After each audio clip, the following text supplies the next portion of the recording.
It's been a few weeks. Actually, it has been a few weeks, not just it feels, but it's like riding a bike, figuring all these things out. Yeah, you've been gone for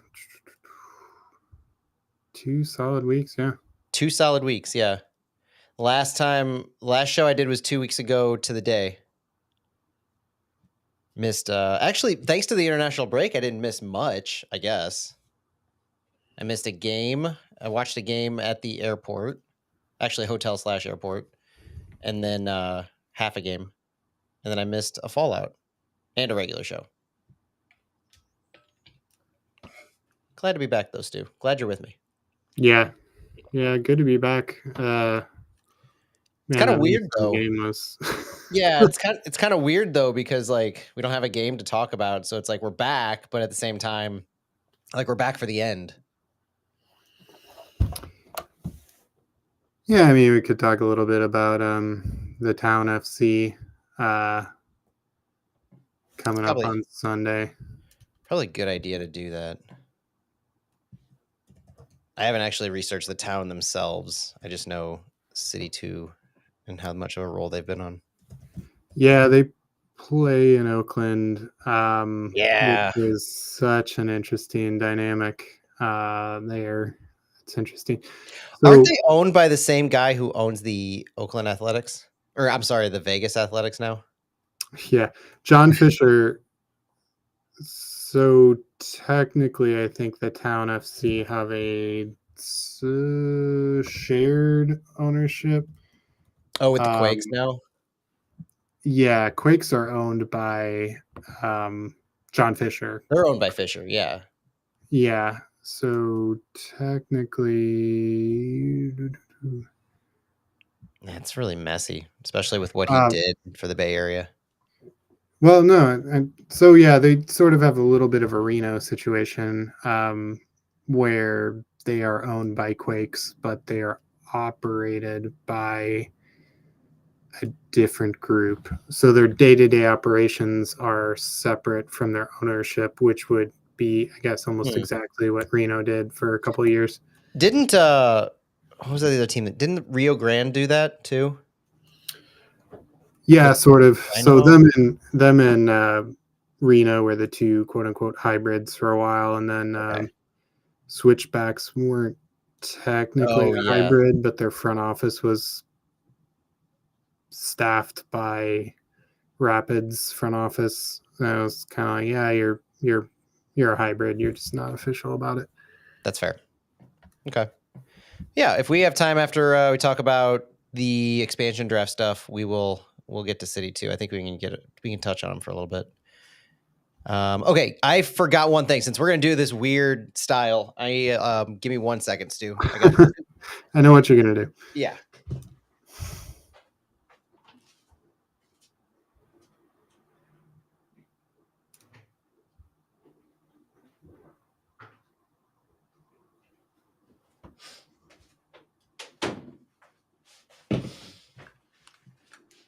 Okay.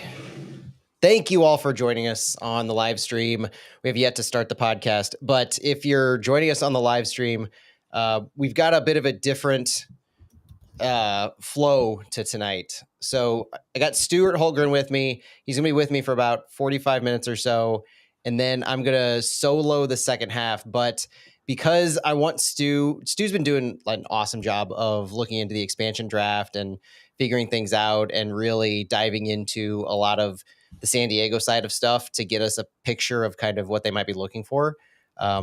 We've got like the flow of this is when you listen to it on the podcast is going to be a season in review discussion. It's going to be looking at end of season roster decisions. It's going to be looking at the press conference, the end of season press conference, which I always think of now as like the last day of school where the players and everybody comes out and they give a post-mortem to the season. And then that's when you know the season's over. So that happened. So I feel comfortable with this being our end of season show.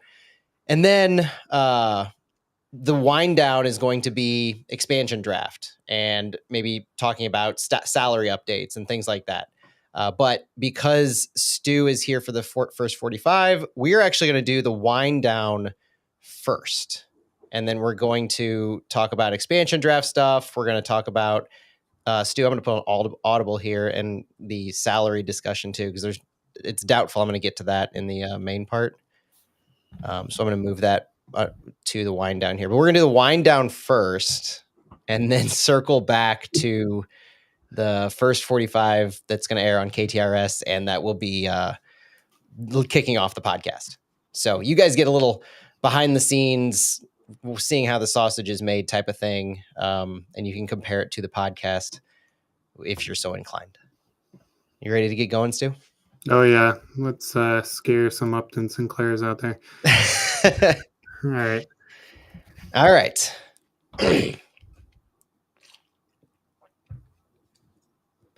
Welcome back, everyone, to the wind down.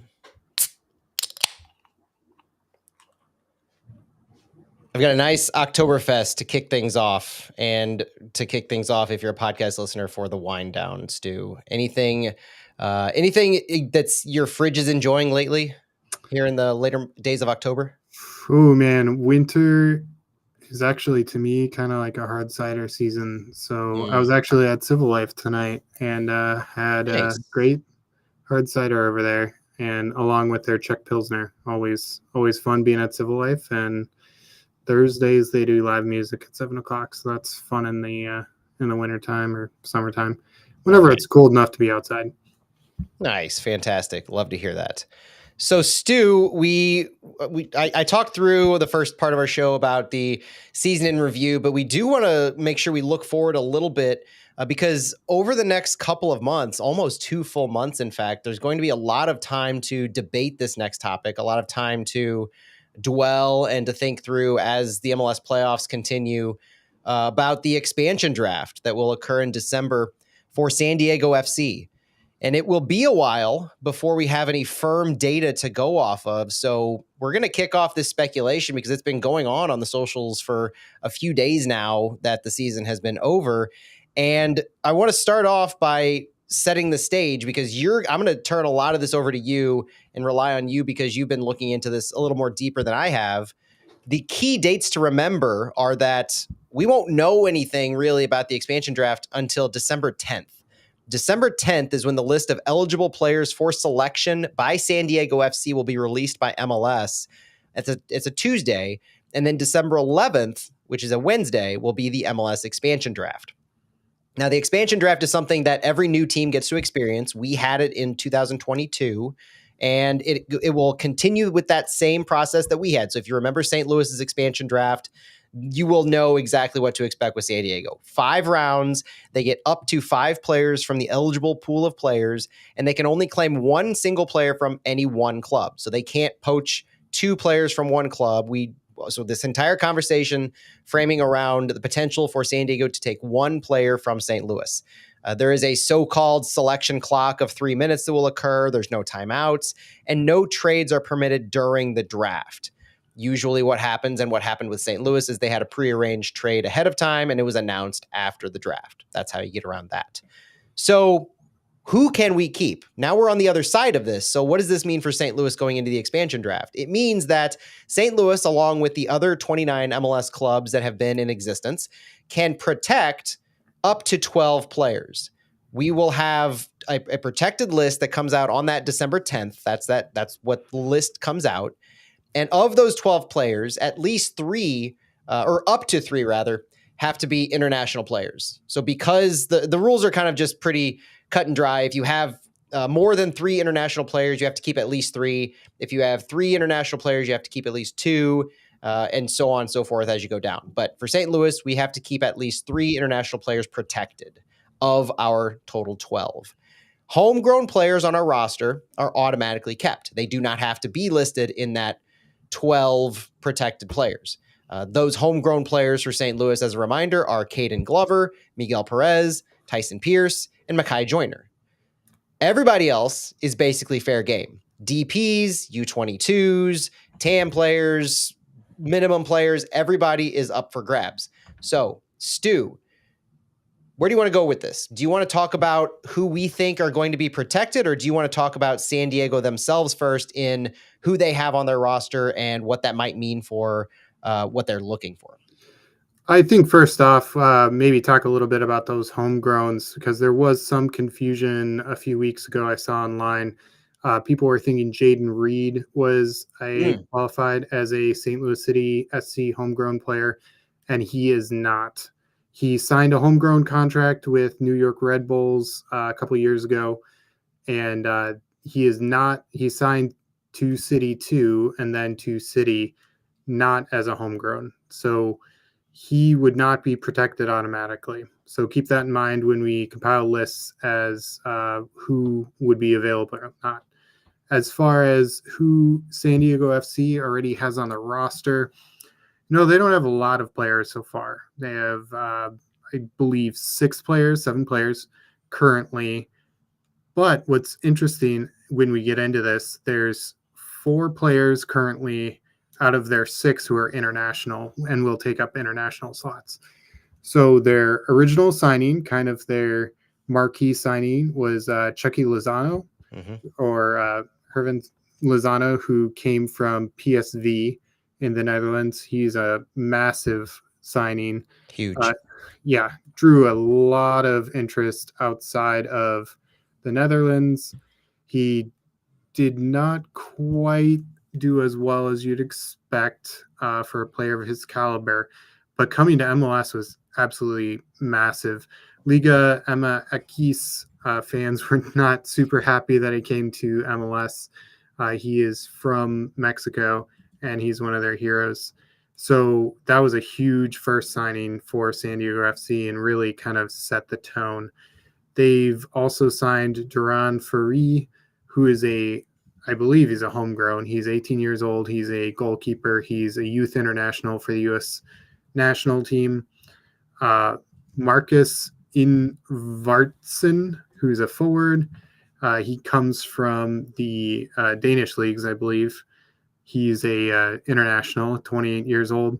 Jeppe Servaskov, midfielder international, 30 years old. He comes from, I believe, the Danish league as well. Paddy McNair, who's on loan from West Bromwich Albion, um, and he's a defender. Northern Ireland international. He's 29.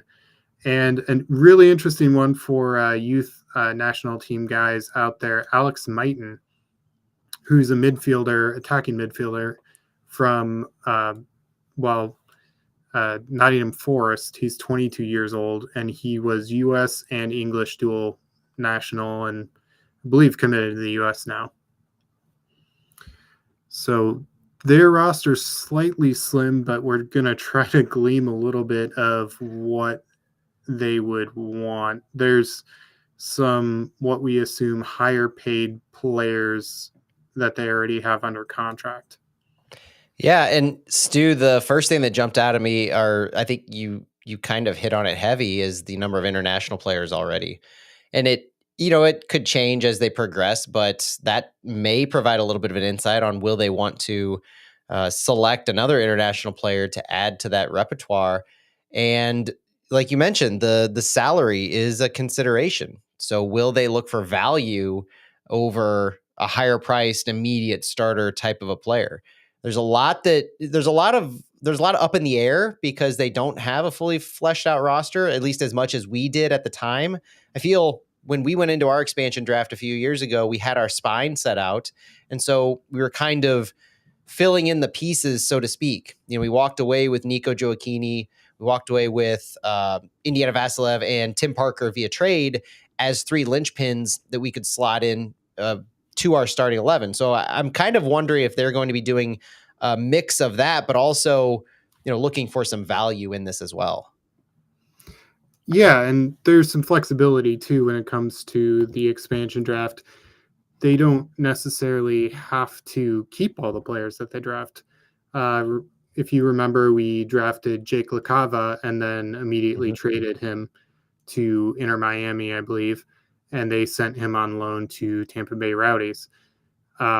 That's a city legend out there, Jake LaCava, wherever he is. Shout out to him. An all-timer. All timer.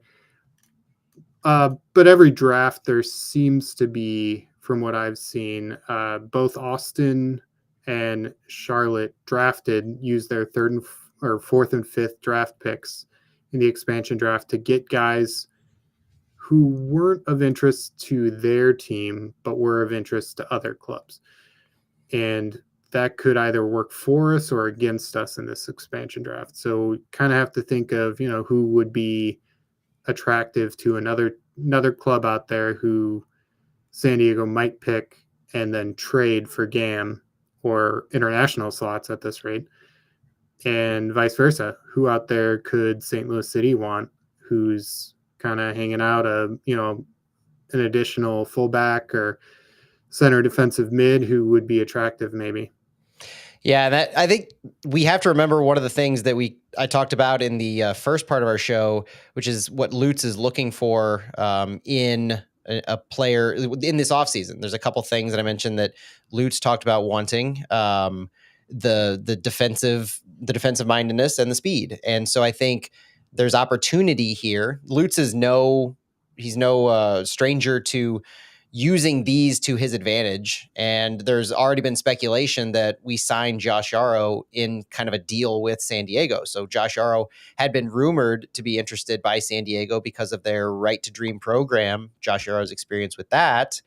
And it's basically how their academy is set up. There's a bunch of other clubs in the globe, in the world, who have these Right to Dream programs and how they recruit and provide educational opportunities for their academy players.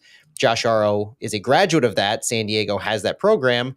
Josh Yaro has experience in the San Diego area with the San Diego Loyal from USL. There's a lot of familiarity. Yaro has been linked via rumor to San Diego FC. We just signed Josh Yaro to a new contract. That kind of plays into what you were talking about, Stu, when I think of, or at least it could, when you're talking about potential deals, not just straight up draft picks, but what they might do in flipping players that they draft, but also what they might do in trades with other teams. Like the Houston Dynamo, when we were drafting, we didn't select anybody from the Dynamo, yet we acquired Tim Parker from them. And so that's kind of a deal where things can be worked out on expansion draft night that have nothing to do with a player being drafted from a team. It's important to consider all of these things that might be going on. And that's why I mentioned Lutz and what he's looking for, and the fact that he's no stranger to all these mechanisms. He's learned quickly how to take advantage of what MLS offers, from U22s to GAM and to acquiring international slots. He's become pretty adept at this whole thing. And so I would be kind of surprised if he wasn't active in some way around this expansion draft. It just seems like he's looking at this as, how can we find opportunity for St. Louis? Yeah, absolutely. There's going to be, Lutz, like you said, loves to find leverage where it exists. And it'll be really interesting to see how San Diego does that. Before we get into our protected lists, with Josh Yaro, you could easily see something where I absolutely love Josh and I hope he stays around, but maybe we trade him to San Diego after the expansion draft, along with maybe some GAM or something for future considerations. And that's scratch your back and leave the rest of our guys alone, because we will have some pretty attractive players available no matter what. Yeah. Very true. Very true. One other note is we're going to touch on this in a little bit if we have time. The MLS player salaries as of September 13th, 2024 were released today that we're recording this on Thursday. San Diego actually has two players that I noticed listed on this salary guide because they were under contract. It's not unlike in 2022 when City 2 was playing. City had yet to take the field. We had players show up. We had Leuven Berkey, et cetera, show up. And you're having Alex Mighten and Patty McNair show up for San Diego FC. Alex Mighten making $257,000 guaranteed compensation, and Patty McNair making $762,000 guaranteed compensation and change on those. But interesting that we get a little glimpse, like we were talking about earlier, Stu, into the frugality or lack thereof in some of these signings, and not even mentioning yet Chucky Lozano, who we know he is a designated player, I believe, unless I'm misremembering, one of their most expensive players under contract, and you have those other two on different levels of the spectrum. Yeah, Chucky, to my knowledge, for his transfer fee alone, I think he would have to be a designated player. Um, it's also interesting. San Diego has the first overall pick in the MLS Super Draft. So who they draft, I mean, they obviously have to build out a whole roster. Mm-hmm. So I could see a guy like Sam Bassett from University of Denver could be their first overall instead of, gosh, I butcher his name, the forward who's Finnish, and I'll just put it that way, because he's an international and you take up that international slot. So a lot of things going on there. And the exciting part for MLS roster nerds, such as Matt Baker, is coming up, where we get to see kind of what the international slot exchange rate, shall we say, will be for 2025. Oh, that's Uh, always exciting to see. What you wait for the first move of the offseason to be made so you know what that currency, what that conversion rate is going to be. And every year it seems like it gets a little bit more expensive. yeah, a little bit more. I would say this year is around $325 to $350,000 in GAM. Not a small amount. So, Nope. and St. Louis is probably going to have to acquire some of those next year.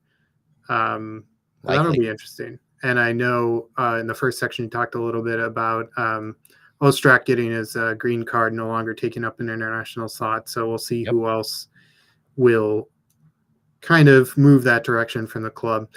But let's hop into our protected list. So we can protect 12 players from St. Louis City SC.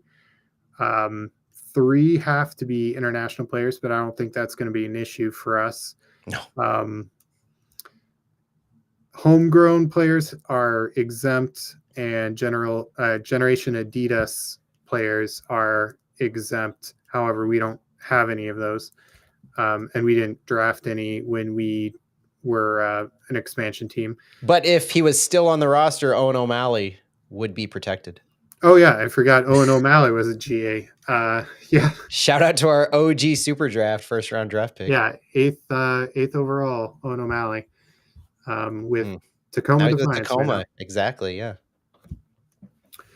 So, do you want to start, or should I kick us off? Because I think our lists are a little bit different.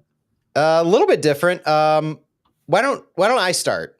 Because I'll let you take it from there on expanding upon this a little bit.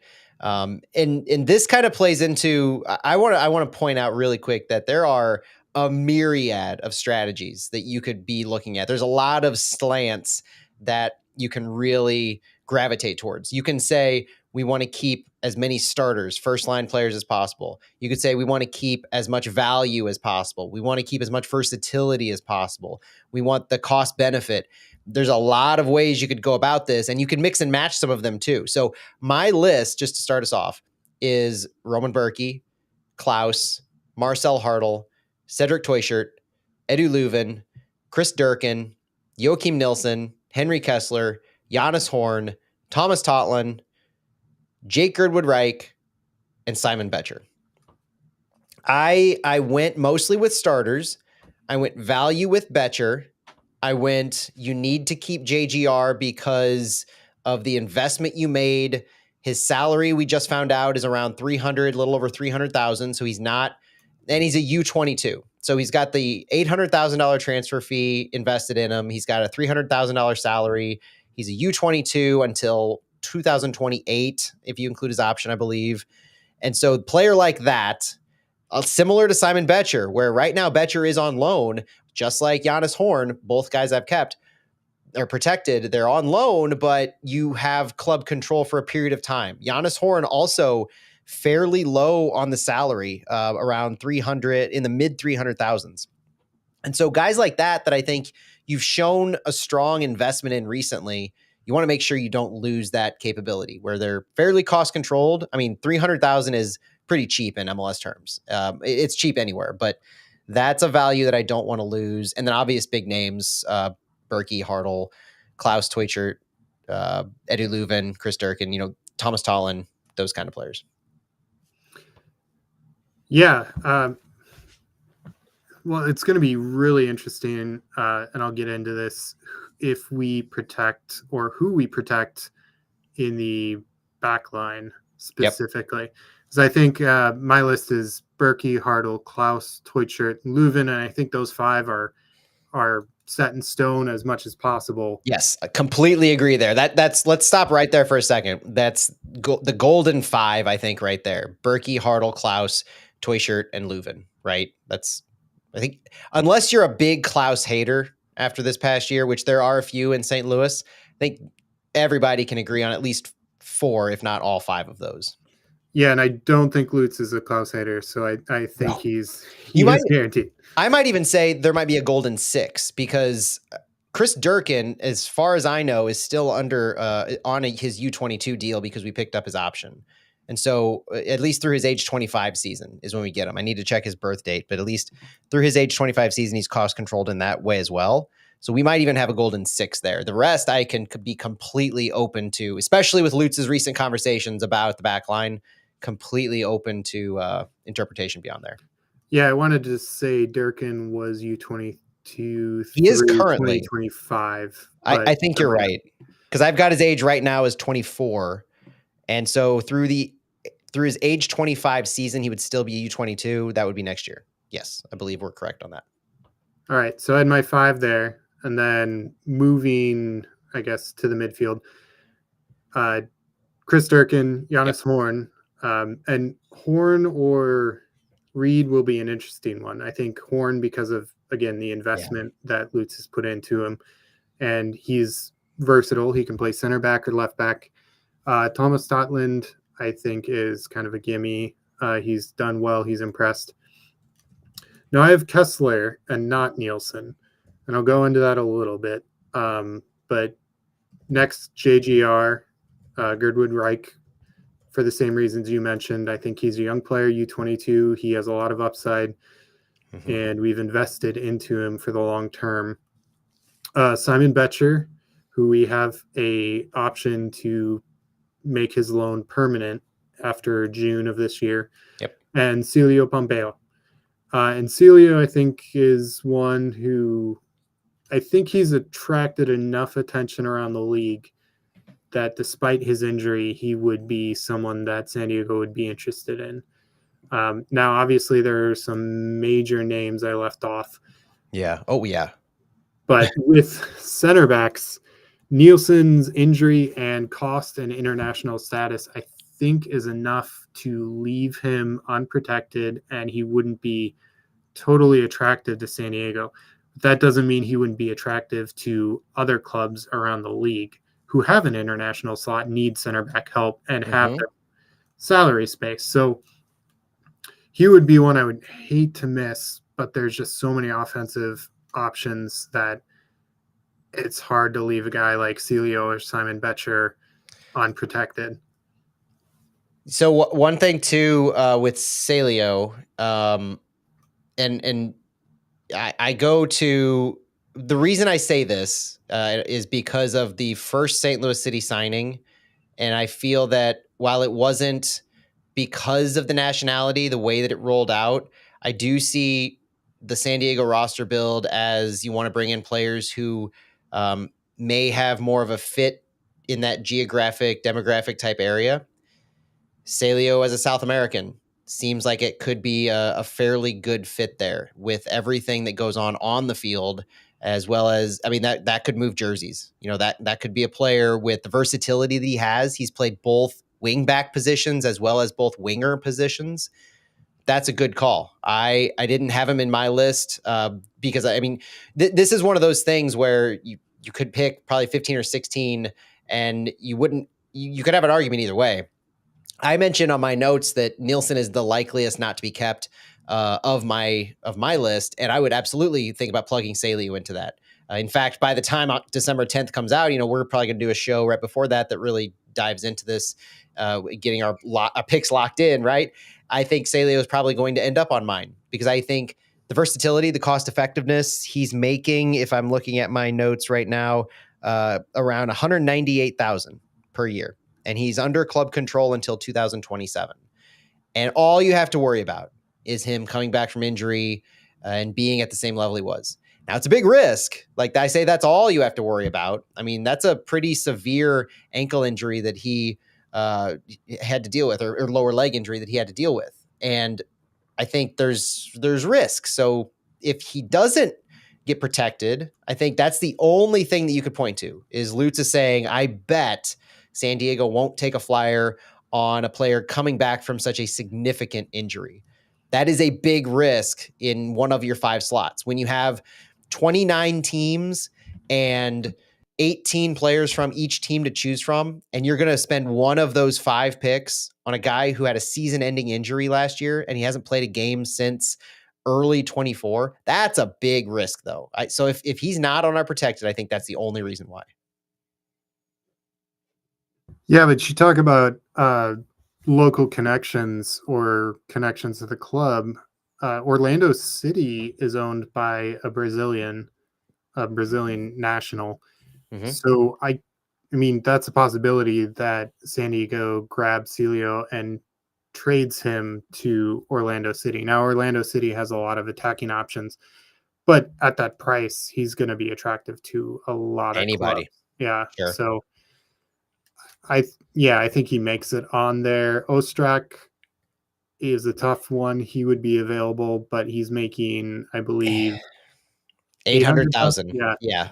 Ostrak is somebody that I'm almost going to immediately pencil as not being protected only. Well, for those 2 things, because of his salary, $800,000 a year is really pricey for a player who hasn't shown himself to be a goal scorer or consistent contributor in the position that he is supposed to be playing.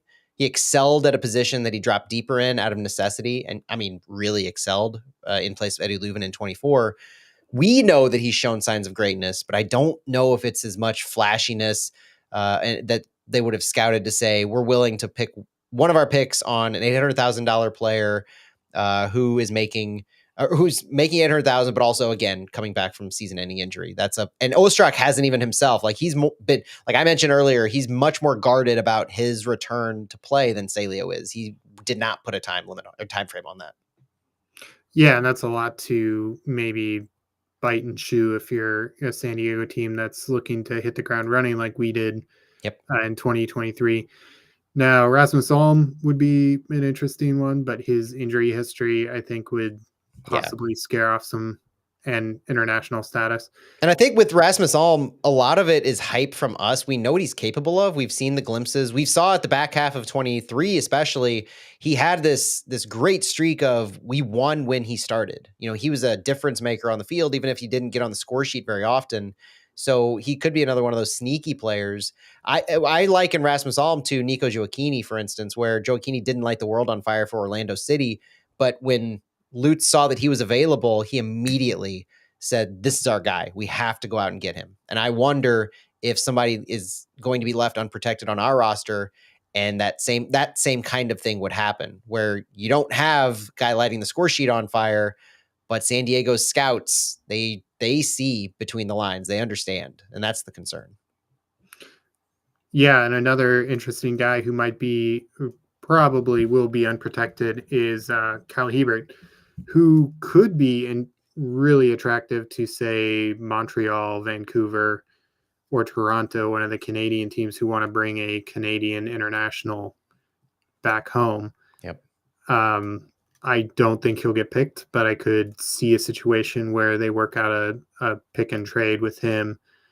Kajima would also be available in this situation. Jaden Reed, Thor, Michael Wenzel, Nowinski, even though he's not extended under contract. He was under contract through 2024 and is therefore eligible in the expansion draft. Yep. And Akil Watts, who is a really interesting one just because of his versatility. I think everyone at the club loves having him around, and he's very inexpensive. I believe he's around 80,000. Yeah. Yeah. Akil Watts is making 74,000. And I think I would put Watts, Hebert, and Kajima in the same bucket of low cost versatility that's under club control for quite a while. Kyle Hebert is making $188,000 a year. He has an option through 2027. Like you mentioned, Canadian International could be a target, not just of being drafted by San Diego, but draft day deals type of a thing. Kojima has shown, if somebody's scouting Kojima correctly and they see what he's doing at City 2 as well as City, and they follow him on social media, God help us, they understand the mind that this kid has and just how willing he is to absorb himself in everything that it takes to be a good soccer player. He's played everywhere from the number 6 position all the way up to a second striker for City 2. That's versatility up and down. And so if they see this opportunity, the only thing would be the international status, because Jose Kojima, even though he's only making 71,000 through club control option year 2027, he does take up an international slot. That would be the big knock against him. And then Akil Watts, like you mentioned, the versatility. We're talking both fullback spots. We're talking the 6 and cost control, 74,000 club control through 2026 with his option. Those are significant. And I think that plays into it, because Indiana Vassilev was in the same kind of boat when it came to that contract that he was negotiating and getting him from loan on Inter Miami. Nico Gioacchini's initial contract, we took the talent over the length of the contract, I think, for him. But there's a lot of nuances that goes into it. And that's why I think you may see guys like Joachim Nilsson left off, maybe even Henry Kessler left off. If Lutz wasn't as impressed with the back line as we think that we don't know if he was. His words were indicated that he wasn't super satisfied. And that could mean that both Nilsson and Kessler are left unprotected. And I wouldn't bat an eye if both of those things happen and you were to protect Salio, Akil Watts, Jose Kojima, or Kyle Hebert, 2 or 3 of those 4 guys. That would still make sense to me. You can make arguments no matter what. Yeah, and that's what's going to be super interesting. And we're going to talk a whole lot about this. And I'm sure we're going to have to do a December 10th emergency show to kind of break down all of the available player lists before the December 11th expansion draft. But that's when things get really interesting. For now, it's all going to be pure speculation. But I think all of us out there are not looking forward to losing any of these guys or most of these guys. So fingers crossed that there's more attractive players out there that San Diego likes and we get to keep them. Absolutely. Stu, before we run out of time here on the wind down, we've got a couple other topics to quick hit. We've got MLS is potentially going to a fall spring schedule. We're not going to talk about that really tonight, but that's a bit of news that broke that I'm sure everybody has massive hot takes on, no matter if you're a fan of the St. Louis Cold, the St. Louis Hot, or if you're just a fan of watching summer soccer. We also have year-end awards that will be announced soon. The finalists just came out. Unfortunately, St. Louis didn't have anyone make the finalist list. It's probably not too surprising. The 2 topics I think we do want to talk, and I think our listeners probably want us to talk about the most, the salary updates for the MLSPA came out on Thursday, October 24th, and let's hit City 2 just a little bit. So I'd like to start with the salaries. Let's talk about that a little bit in case folks didn't see what we were talking about on social media when they were released, and then we can finish with City 2. So the salary news that came out from the MLSPA, they come out with salary information twice a year where they do publish the guaranteed compensation base salary of everyone in MLS because it's the Players Association.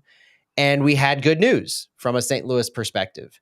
St. Louis moved up to 21st overall in roster spend, meaning that top to bottom, we are the 21st overall highest spending team now in MLS, which is a market improvement from the last place that we were not too long ago.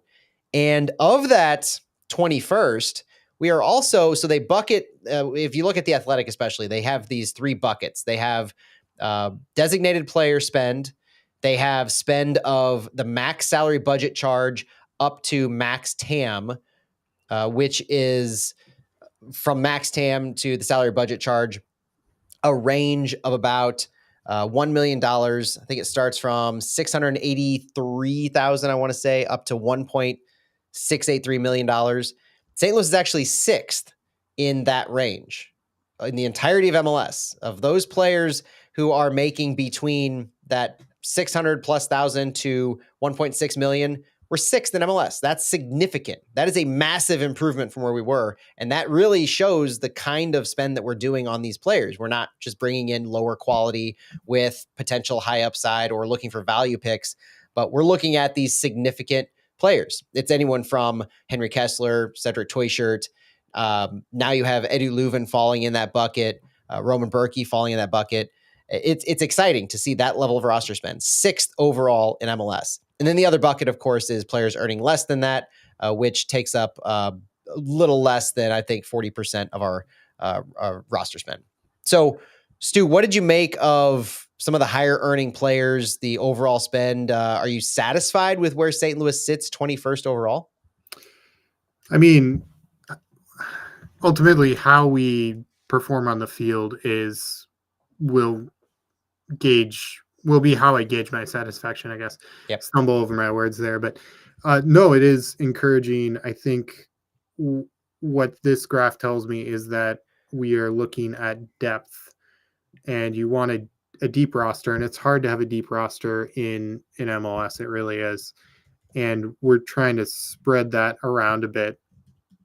But we also jumped up to 21st, and the reason we jumped up to 21st in this newest update was because we were more willing to spend on the higher end. Marcel Hartl joining the club kind of bumped us up a bit.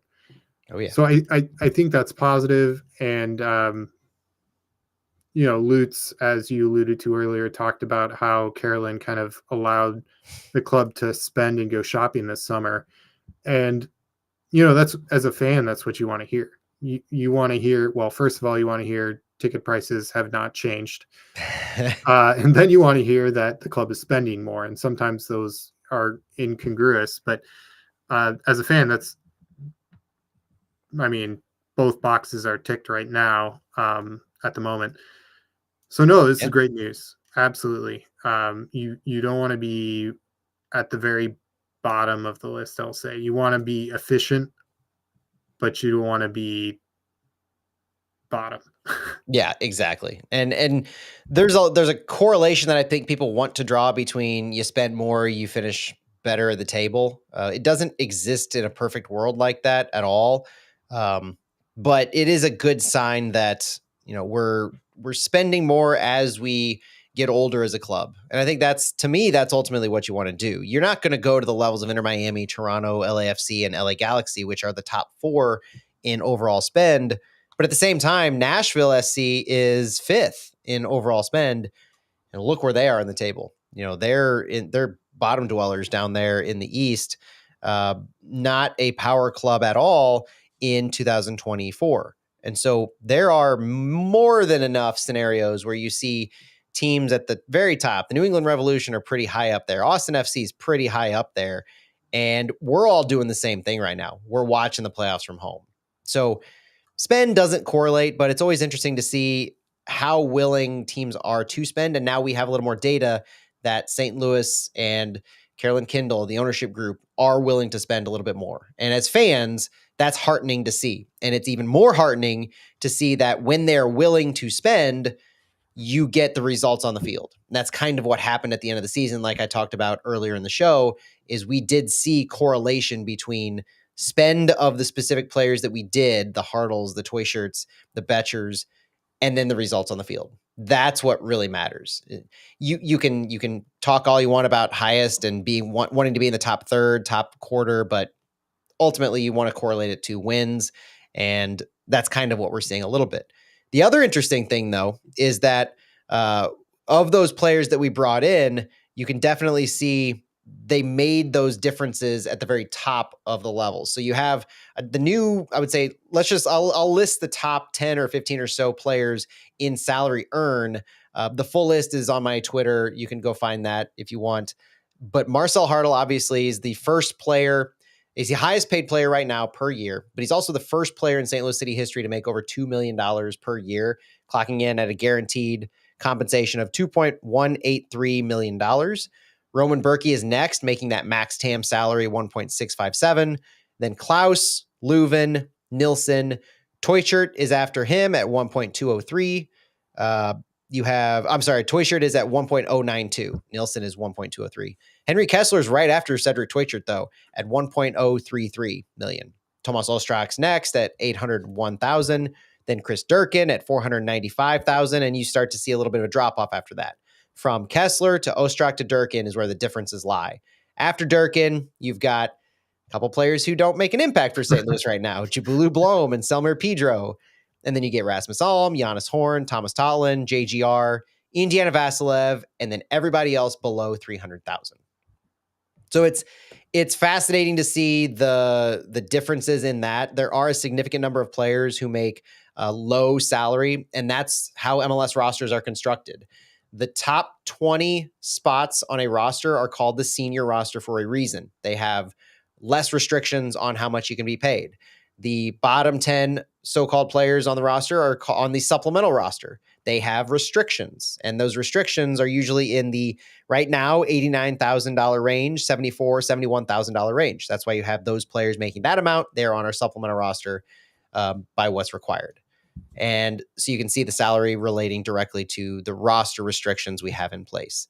I think it's going to be exciting to see what Lutz and Carolyn do in the offseason, given the fact that we've seen this growth, because we've already heard, and I mentioned it earlier, that Lutz said most of his work has been done in the summer window. Like they're going into this season in this offseason with one or two positions looking to fill. And so I'm not expecting, if I were a betting man, the salary to massively jump between now and the next time we see one of these salary dumps, which is next May. We will probably see some addition by subtraction in the sense of everything we just talked about. Players will get shipped out. The roster we have now is not the roster that we're taking into January. Players will leave. We're going to lose a few. We're going to lose a Stroud and a Bartlett again. We're going to lose some of these players. It'll be interesting to see what kind of salaries they take with them, honestly. Yeah, and the other fun thing to do when this roster or the salary cap comes out every year is to see how much the highest earners make more compared to, the lowest teams. I think Messi was on 20 million officially salary. Yeah.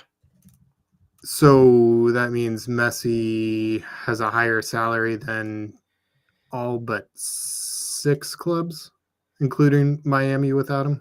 So 1, 2. Yeah, I think that's the stat. 7. Yeah. So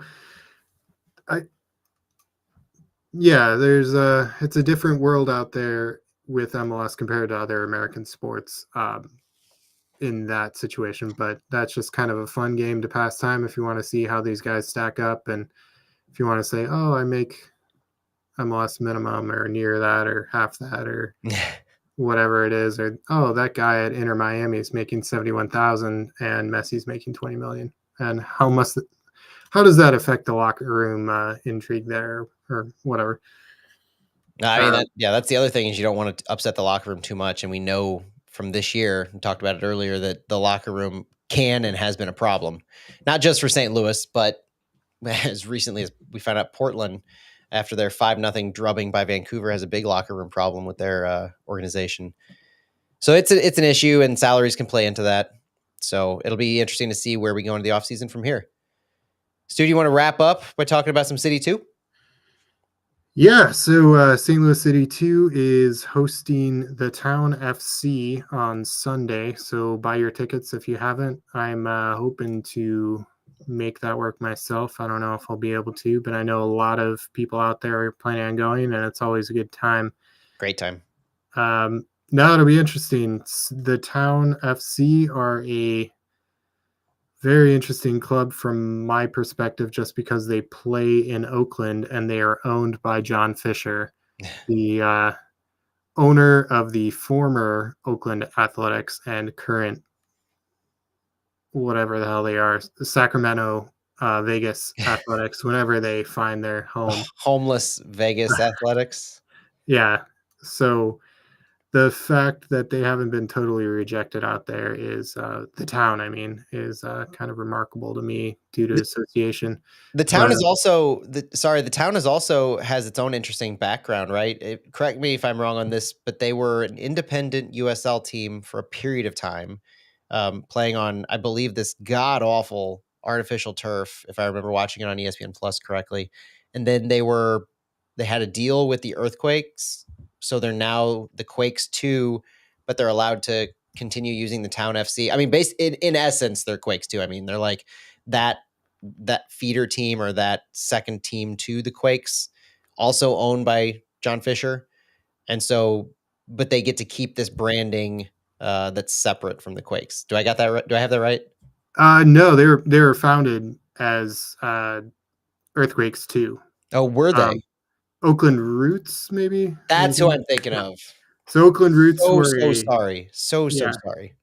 a NASL club that jumped ship to USL Championship, and they're still around. And Oakland Roots, yeah, for one season played on the turf that was kind of traveling around. That was originally Rio OKC turf, Yeah. which Rio were a NASL team in 2015, and this artificial turf kind of traveled, and that turf also was with another soccer club. It went to another city in the US before it made its way to Oakland, and now I think thankfully it's been torched. It was absolutely horrid stuff, but This This yeah. is what I get for trying to dig deep into the annals of my brain for lower league soccer. I should have just deferred to you. And if we weren't being listened, if we were being listened to by people in Oakland, I'm sure they've tuned out at this point because they don't want any association between the Roots and Town FC. I can tell you that.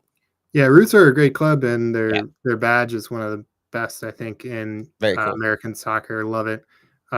One of the cool things that Roots have next year is they're most likely going to play at the Coliseum. Or that might be official by now, but it's going to be kind of interesting. They're going to have the main stage there, along with, I think, Major League Cricket is looking at playing at the Coliseum. Not pickleball. No, not well, they might open a chicken and pickle in the outfield. I don't know. We'll see. Poor Coliseum. Yeah, almost as bad as RFK with their Yeah. with all of their raccoons. Hmm. Yeah, a local connection with the town. Also, Daniel Mooney, who is a defender for San Jose Earthquakes, who is a draft pick last year for them in the first round. I didn't see anything official that he was loaned to the town. However, he was in their social media for last week's playoff game, and they didn't post the starting 11, and I didn't see one. So I don't know if he actually played, but I know he dressed. So Interesting. there's a Well, local connection. the reason that we're playing the town is because we defeated LAFC 2 last weekend, and the Town FC or Town FC, whatever they're supposed to be called, defeated the Houston Dynamo 2-1. And if you're looking for excitement, I think last Sunday's game delivered in spades for City 2, right? Between falling down early, it was the 18th minute. I think the City 2 went down to a 63rd minute goal by Brendan McSorley, and then of all the times that you could possibly win a game, stoppage is that time because I think this would have gone directly to PKs. Mackay Joyner, of course, nobody else. 93rd minute goal, set City 2 on. And so they had to do that same thing again this week, pick their opponent. And I think it was more, they were by just necessity, they were playing the town because the pick your opponent was North Texas taking on Tacoma, I believe. I think they chose to do that. And so we had the town. So the town, like I said, defeated Houston 2-1 at home for them. They had taken a 1-0 lead after just 29 minutes. Houston Dynamo 2 tied it up after 41. And then Town won with a second goal in the 82nd minute. So they also are no strangers to coming from behind. This isn't going to be an easy match by any stretch of the imagination for City 2. We know Mekhi Joyner's on a tear still. As far as the standings go, to give a little perspective in where the Town FC finished, they finished just 5 points behind City 2. 51 points. City 2 finished with 56 points, second and third in the standings. So this is going to be a very closely contested matchup. And I'm excited to see how much City 2 can break free. But the one storyline that I'm most interested in following, and it is picking up directly off of something I talked about in the first part of the show, is Johnny Klein. Mm-hmm. Johnny Klein is playing without a contract, and he's playing for love of the game. He's playing for love of the club, for love of his city. And I kind of feel like that could be an X factor here. If you're looking for an intangible for the team to rally around, it's Johnny Klein. And having his option declined by St. Louis City, deciding that he just wants to stay, he wants to be a part of this, wants to help out his team, doesn't want to leave him hanging. And now we have an opportunity to have Johnny Klein continue this run with City 2. The last game the City 2 plays will probably be the last time that Johnny Klein suits up in a jersey for the City organization. And that's something special that I think the fans know at this point, and they're going to gravitate behind, and it's going to mean something a little bit extra. Absolutely. Gotta love it. Gotta love Johnny. So that's it, I think, for our City 2 preview. It's kind of abbreviated. We went long with a few of our other topics. So come out to City Park on Sunday. Support City 2. It's going to be a fantastic showing. I believe the kickoff is at 4. You know what to do. Pack the park. It's a family-friendly environment. The Santos supporter group led a kids march to the match this past weekend, and it's just a fantastic vibe. Keep playoff soccer going as long as we can, October into November, hopefully. And we'll just be rooting them on from afar, from up close. Go if you can. Watch on MLS Season Pass if you can't. Stu, any parting words before we go tonight? No, just already missing St. Louis City and looking forward to 2025. Agreed. Yeah, it's going to be a little bit of a break. I think we're going to do another show next week. We'll have probably some things to talk about. I'm sure there's going to be some news that pops up, maybe just a 45-minute before we kind of call it for a little bit, take a break, depending on what news happens. We'll be watching the MLS playoffs, obviously, but we'll just kind of let the news flow and decide when we need to do shows in the off season beyond on the other side of the playoffs when you get into the true offseason activities. That's kind of where we are right now, is while the playoffs are going on, offseason mode is here for City, but it's not here for the rest of the league. And so it's break time. And we didn't ask for it. We didn't really want it, but that's what we have. So we'll be back next week. I think I'm going to do a little bit of a show looking at maybe some position by position and what we have going into the offseason. So heavy on the Q&A. Thank you for joining us this week so much in our season recap, looking at the expansion draft and plenty more. My name is Matt Baker. Stuart Holmgren joined me for this one, and I love having him with me in the wind down. Thank you so much, Stu, for providing all the expertise on the expansion draft, the lower league soccer stories, which you are absolutely famous for. It's been a pleasure talking with you on this wind down. Absolutely. Go City. Thanks, everyone, and we'll talk to you later. All right. So if you joined us late on the live stream, we pulled an audible and we did the wind down first because Stu has to jump and I needed him for the expansion draft. And he brought the fire, brought the smoke, brought everything that we needed. So tip of the cap to you, Stu. Thank you.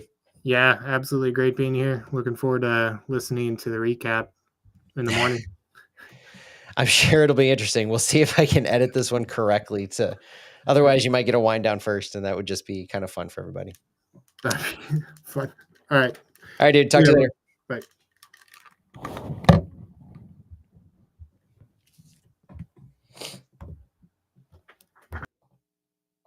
All right, just me for this next part, folks. We're gonna do an overall season in review. So I've got we don't really want to look back too much, I guess, at the season, but it's still a St. Louis City season. So it's worth looking back on because it's history making, and it was a ride. There was a lot that went into this one. So I think it's deserving of a full look. And then we'll look at the specific players that options were picked up. Talk about maybe why those options were picked up, who wasn't. And the one interesting story about that on the options. And then we'll look at the season ending press conference. There were some stories, some interesting quotes from Lutz and Hack that we found that kind of provide some insight going into the offseason. So we'll look at all that and probably plenty more. So if you have any questions, drop them into the chats. I'll get to them. Promise. I'll try not to say anything off the cuff wrong like I did in the first half, which is, and thank you, Robert Claire, for correcting me. Next pro playoff games have 2 15-minute extra times before they go into PKs. But, who cares? Mekhi Joyner doesn't need any of that. Mekhi Joyner just needs 3 extra minutes of stoppage time, and he takes care of business. So good on him. All right. Let's, I got to get my mind right. Let's start the show now that we've already done half of it.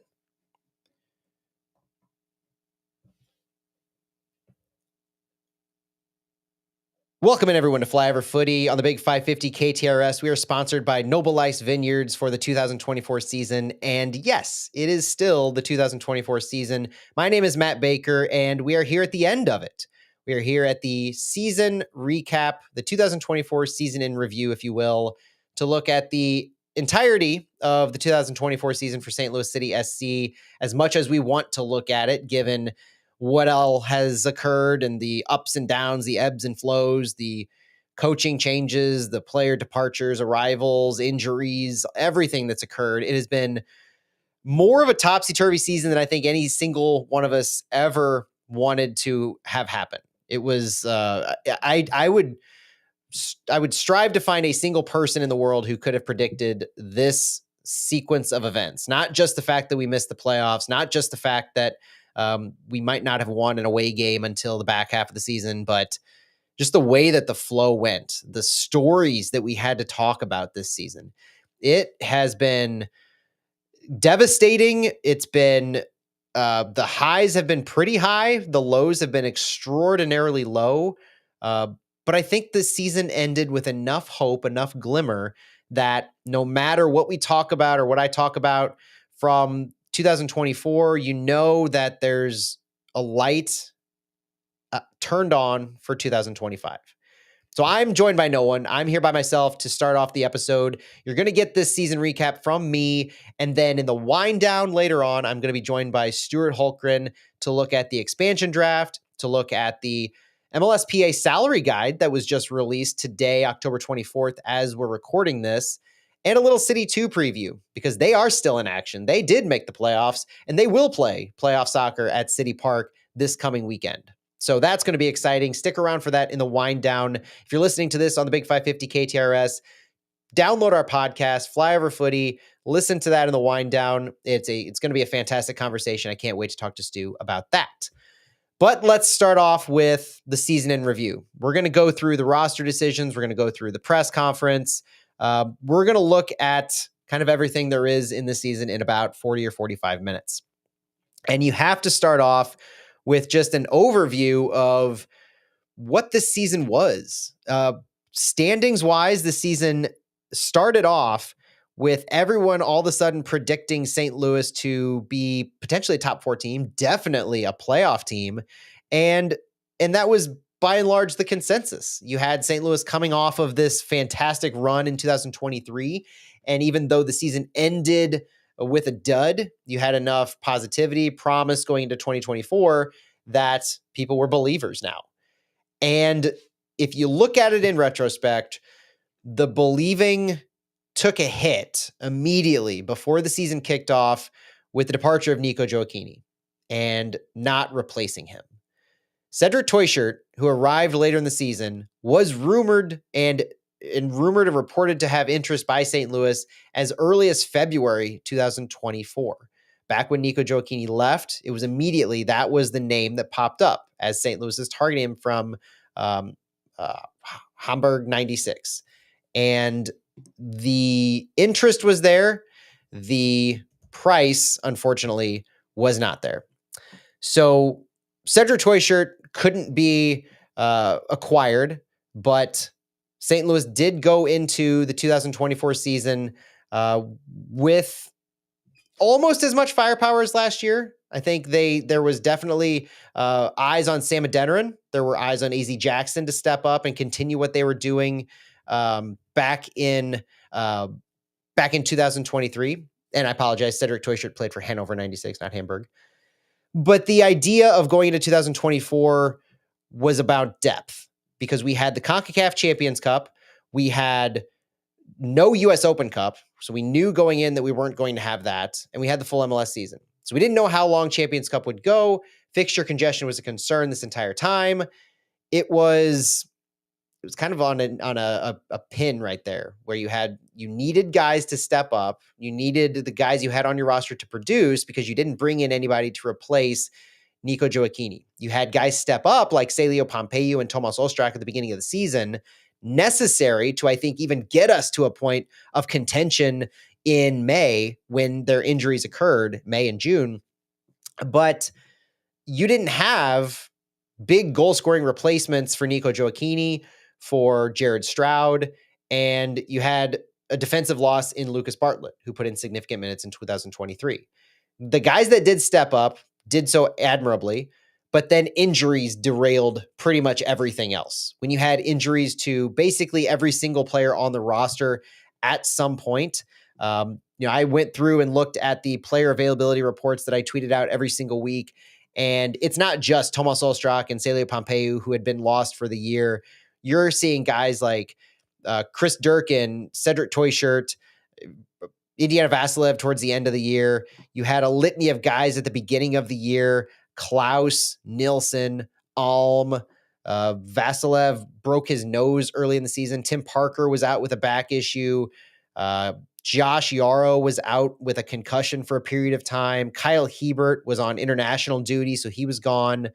There was just a who's who were showing up on our injury reports. And so that's why when you have what occurred in the middle of the season with Bradley Carnell, and I'll get to that in a minute, you have to look back at the injuries no matter what they said at the time. And I get that you play the cards that you're dealt, but when it comes to a scapegoat and you need to have something change and occur when you're on this losing streak like we were, it ended up being Bradley Carnell. He was the one who fell on the sword, so to speak, or was put on the sword, and he was the fall guy and didn't get a chance to experience life under or with the new players, with all the healthy players coming back.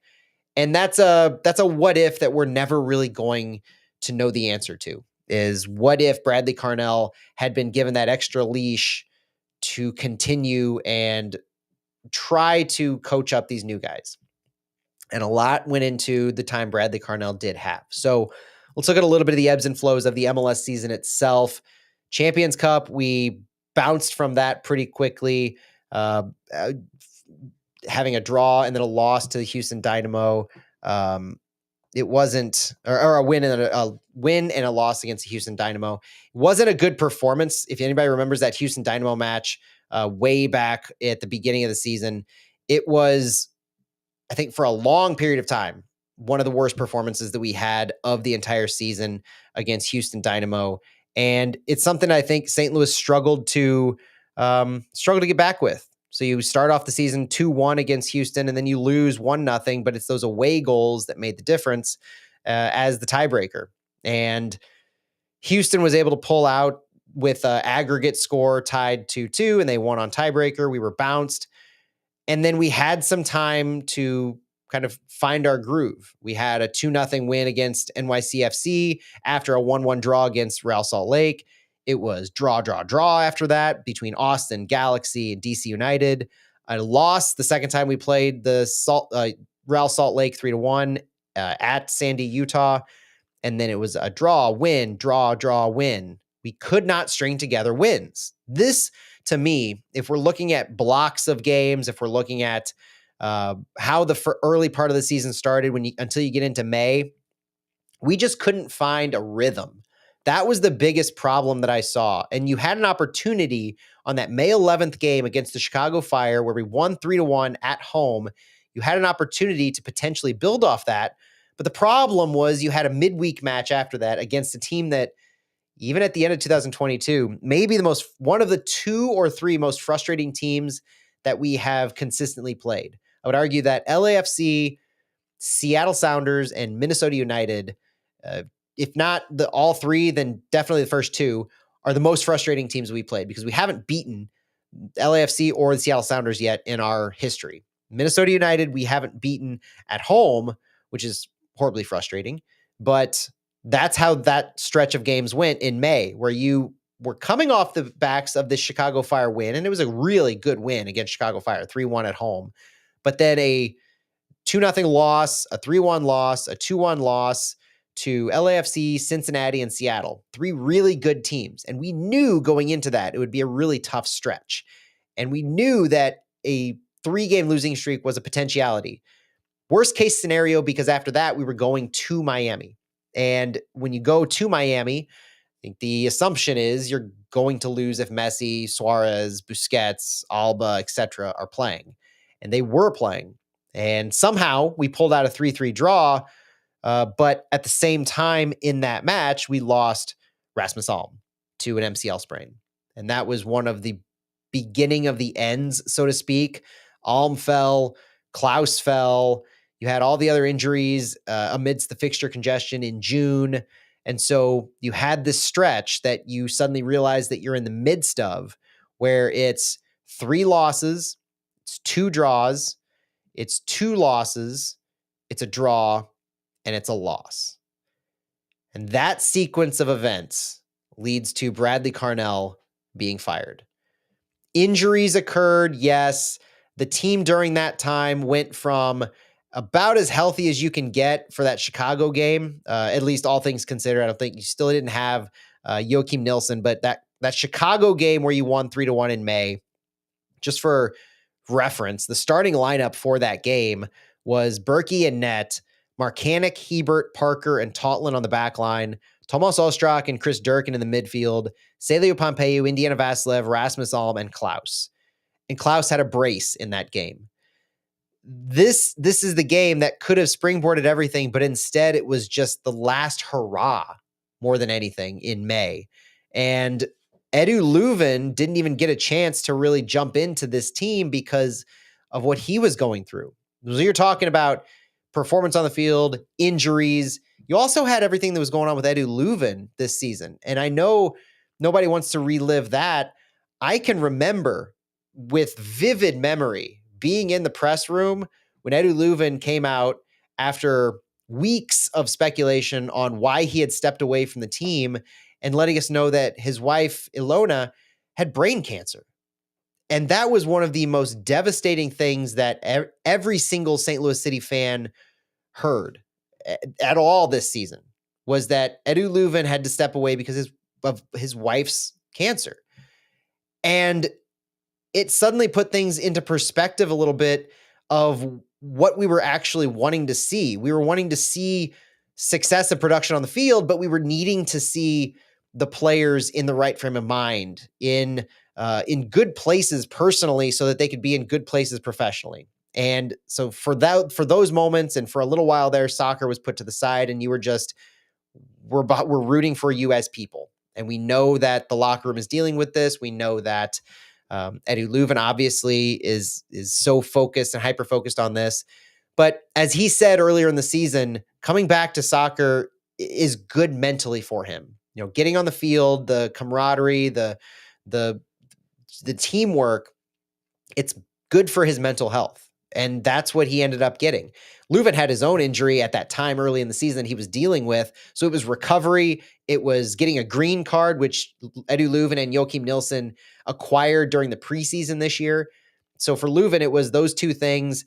And then it was the issues with his wife. I mean, that's a lot for one single person to deal with, on top of just asking him to perform at the level of a professional athlete. There's just so much that if you're looking at this from a national perspective and seeing the on the field things that happen with St. Louis, there's so much behind it that went into this. And those are the sentimental things, those are the intangibles that it makes you feel for the players. Leading up to the Bradley Carnell firing that occurred on July 1st, there was also intra-squad fighting, I would say. There were nobody will really know the truth unless you were specifically there, but we found out in July that the locker room had devolved into more or less shambles. You had Chris Durkin, Tim Parker, John Hackworth, all very explicit in how they were describing the locker room in the month of June and July. It was broken. And that phrase was used. Broken, fractured. The locker room was in a very dark place for St. Louis City. And for a club just 1.5 years into their existence, that's pretty alarming. Not just frustrating to hear, but alarming. It's one thing for the Portland Timbers. As we record this, they were just bounced from the playoffs in the wild card match, 5-0 by Vancouver. It's one thing for their team to be going through this with Evander saying that the front office is to blame, etc. It's another for a team just a year and a half in to have these kinds of issues go on. And so it led to what ended up being the summer of turnover. So while Bradley Carnell was relieved of his duties on July 1st after this monumentally poor run where you're looking at 9-game winless streak leading up to when John Hackworth took over for the July 3rd game against the San Jose Earthquake, a midweek match of all things at City Park, and they ended up winning 2-0. So it was a little bit of a sigh of relief. Indiana Vassilev encapsulated it pretty well at the time, where there's just so much emotion, so much mentally going on with the players. Some of them had lost a coach before. Some of them had a coach let go during the season. Some of them, like Indiana Vassilev, it was the first time he's ever played for a team whose coach had been fired. And the players took this upon themselves. They knew that it was because of their performance on the field that Bradley Carnell was let go. And it wasn't just the performance on the field. It was, you could say it's the results of some of the players who were outgoing, but I think no matter what the true story is, you have to point to the actions of some of them. So outgoing players this summer included AZ Jackson, Sam Adeniran, Nicholas Dewar, Jabulu Blom, Isak Jensen, and Tim Parker. Isak Jensen was already on loan. He was never really with the team. His loan was just picked up for the purchase option. Jabulu Blom was loaned out to Kaiser Chiefs. Nicholas Dewar never really caught on at left back. He's one of those swings and misses, which is starting to become infamous and a little bit of a joke at the left back position. So Giannis Horn, we're rooting for you, but the track record isn't there yet. And so Nicholas Dewar leaves, but it's really AZ Jackson and Sam Adeniran of the players who left this summer that really draw the most interest. AZ Jackson was moved first, but it was Sam Adeniran who has the most interesting story, having been, I guess, siloed from the team or shunned at one point under Bradley Carnell, where suddenly Sam's not there. Suddenly it's not an injury issue. And Bradley Carnell drops the bomb on us that Sam is training on his own for the foreseeable future, and says it and almost leaves it at that, but alludes to things that they asked the players to do, the intensity, the hard work, all of that not just alluding to, but basically saying Sam wasn't doing that. And until he does that, he's going to train on his own. And so you had that whole thing go on, and it's not hard to draw the connection between Sam Adeniran or AZ Jackson and later on finding out that the locker room had been fractured. Now, we don't have any public things that we know that AZ Jackson did other than the close friendship that existed between AZ and Sam. So it's all conjecture. It's all speculation at that point. So I want to be very cautious, very clear to draw that distinction that while Sam Adeniran had the documented issues with both Bradley Carnell and John Hackworth, there were no documented issues with AZ Jackson. Then you have the kind of weird vibe of when John Hackworth first took over. That was at the point where Sam Adeniran was still training on his own under Bradley Carnell. And then Hackworth takes over, and all of a sudden Sam is back. He just shows back up at training. And so there's a weird vibe going on there as well. And then that doesn't last very long until Sam is removed from training because of transfer talks. So the transfer window opens.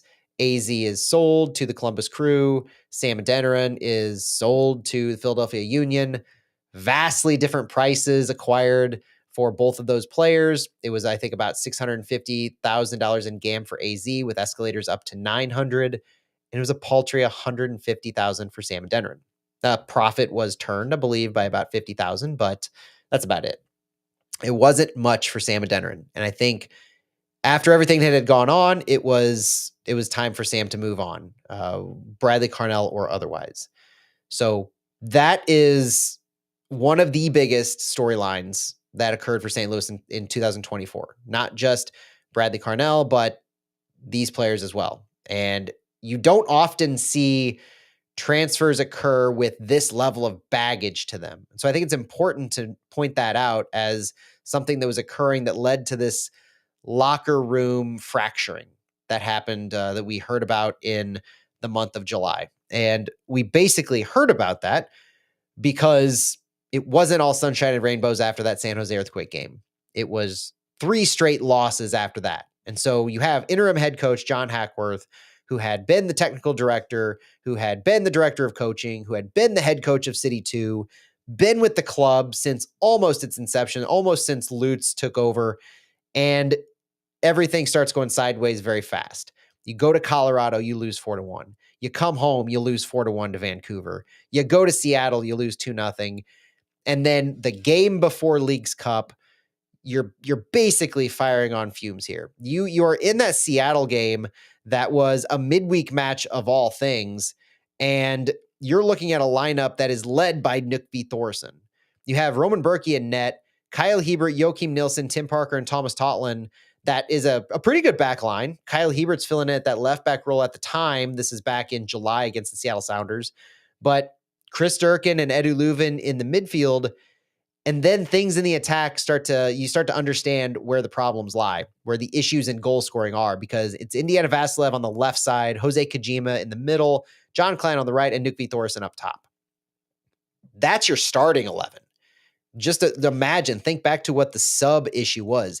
You're talking about at this point in time, you have contracts being almost given out by necessity because you've bled dry your short-term loan capabilities. You had Brendan McSorley, Johnny Klein, Jay Reed, Michael Wenzel, all these guys Mackay Joyner even take up short-term loans that you're supposed to be using under emergency circumstances. Every player from your academy, or rather every player from your affiliate, City 2 in this case, is allowed 4 short-term loans over the course of the season. You can appear in up to 2 MLS matches.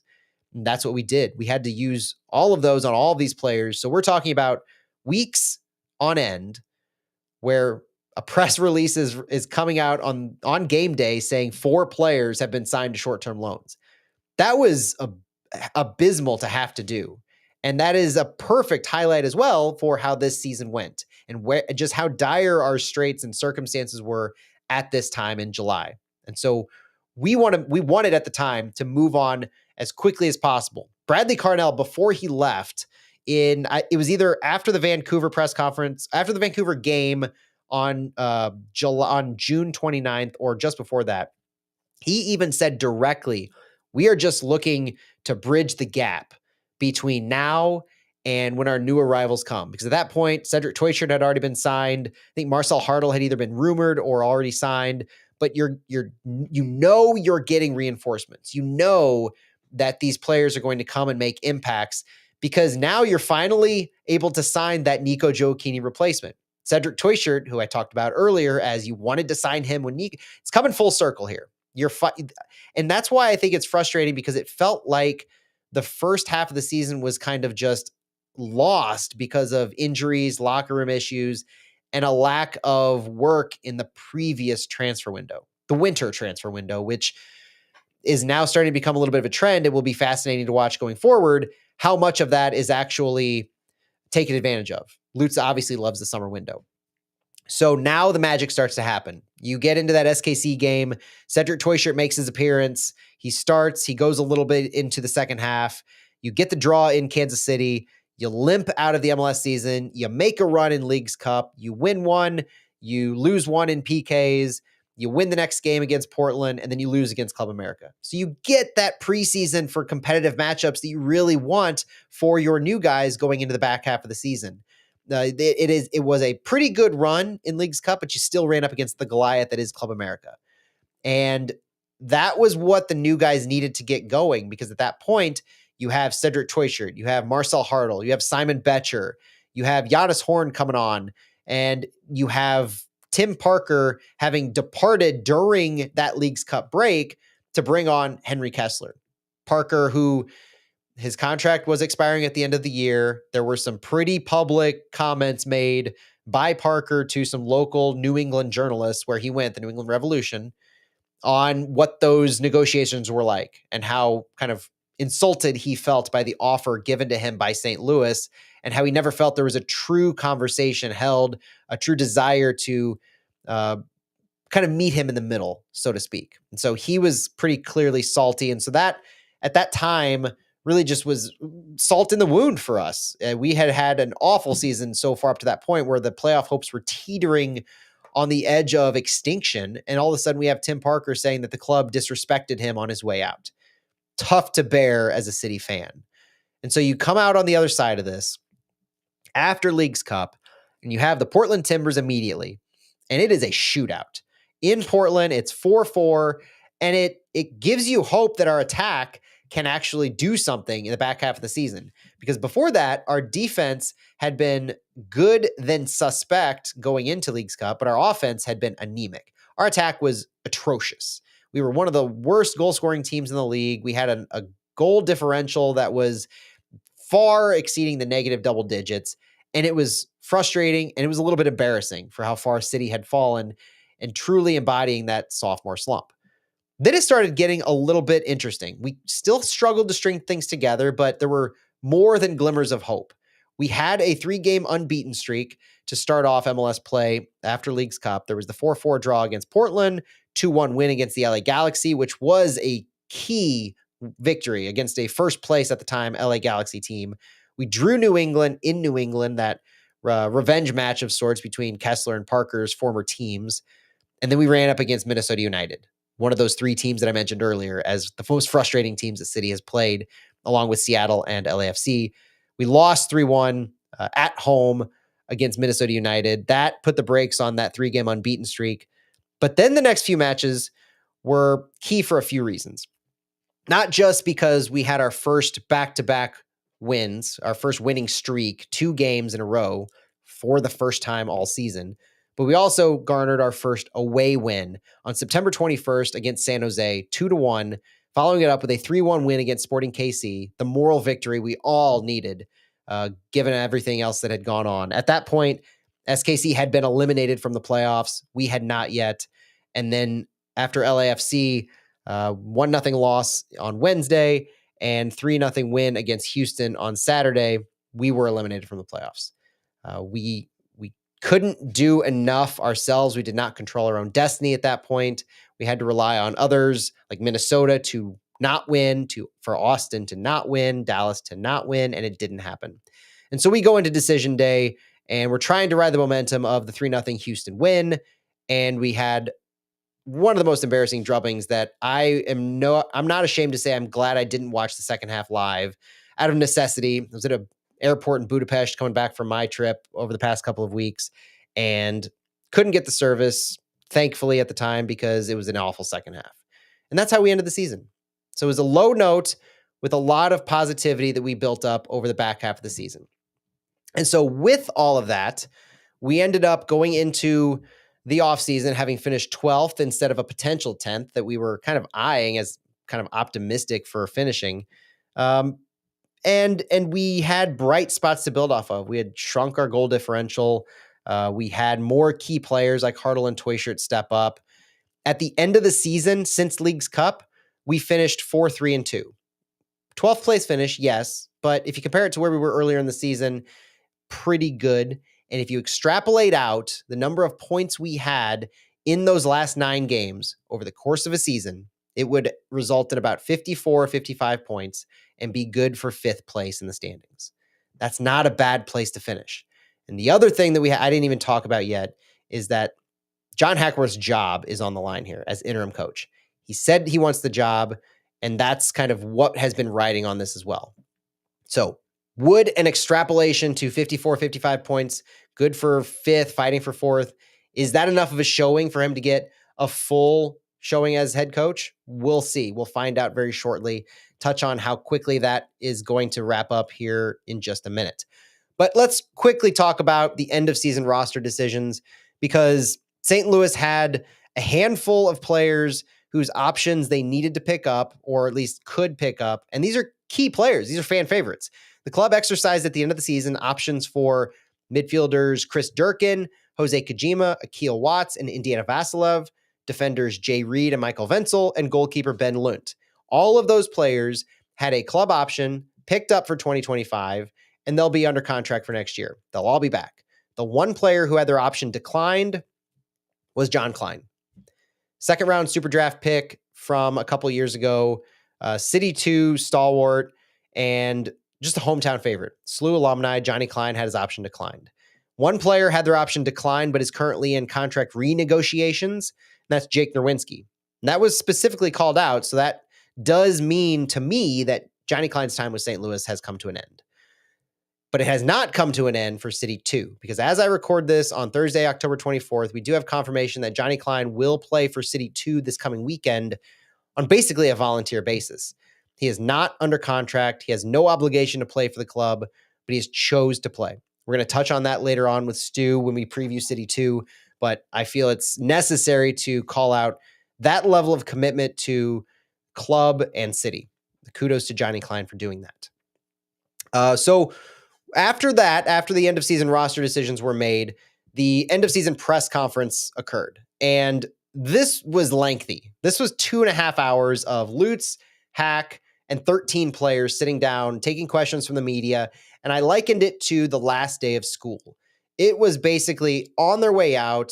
Locker rooms may have been packed up at this point, but they were in street clothes and they were on their way to their next adventure.